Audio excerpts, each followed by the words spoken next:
ఓం శ్రీ మాత్రే నమః.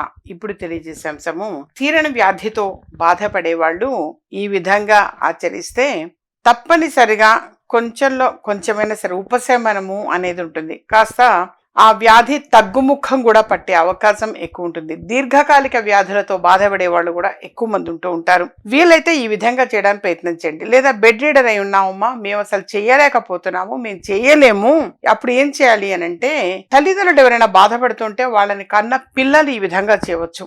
లేదా కొన్ని సందర్భాల్లో పిల్లలు ఇలా అనారోగ్యం అయిపోతే ఆ పిల్లల్ని కన్నా తల్లిదండ్రులైనా చేయవచ్చు నాన్న.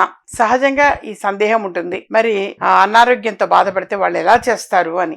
అలాంటి సందర్భంలో ఈ విధంగా అయినా సరే మీరు చేయవచ్చు. దానికి కల్లా మీరు ఆచరించవలసింది, కొద్దిగా ఒక రాగి పాత్ర తీసుకొని అందులో కొంచెం పాలు, నీళ్లు, చిన్న బెల్లం ముక్క అందులో వేయండి.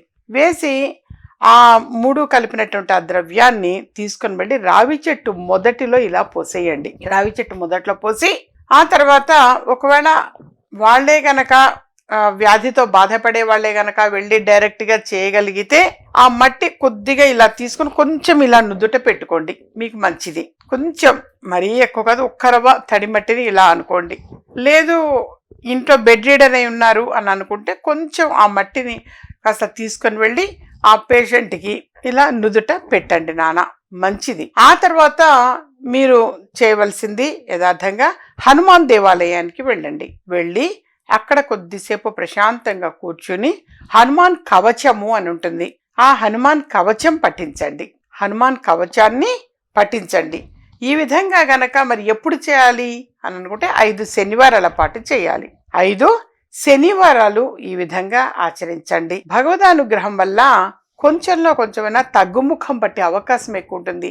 ఇది బాగా పనిచేసిందమ్మా, కాస్త మాకు తగ్గినట్టు అనిపిస్తుంది, ఇంకా కొనసాగించవచ్చా అంటే మీ ఇష్టం, మీ ఓపిక, ఎంతకాలమైనా చేయవచ్చు.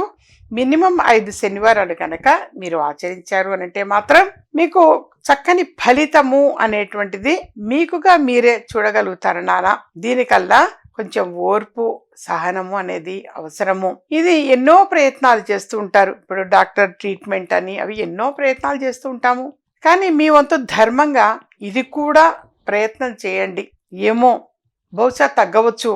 వాస్తవంగా ఏటైతే మాత్రం ఇది తగ్గుతుంది. ఇంతకు పూర్వము మామూలుగా జనరల్గా అపాయింట్మెంట్ తీసుకొని వచ్చినటువంటి వాళ్ళకి ఇది తెలియచేసిన తర్వాత బెడ్ రీడర్ అయిన వ్యక్తి కొంచెం తనంతట తను నా పని నేను చేసుకోగలుగుతున్నాను అని మాత్రం అన్నారు నాన్న. యథార్థంగా తెలియచేస్తున్నాను. అది ఎవరు చేయాలి? తల్లిదండ్రుల కోసం పిల్లలు చేయొచ్చు, పిల్లల కోసం తల్లిదండ్రులు చేయవచ్చు. ఈ విధంగా గనక మీరు ఆచరించారు అనంటే మాత్రం తప్పనిసరిగా దీర్ఘకాలిక వ్యాధులతో బాధపడేటువంటి వాళ్ళు కొంచెం వాళ్ళకి కాస్త తగ్గుముఖం పట్టే అవకాశం ఎక్కువగా ఉంటుంది.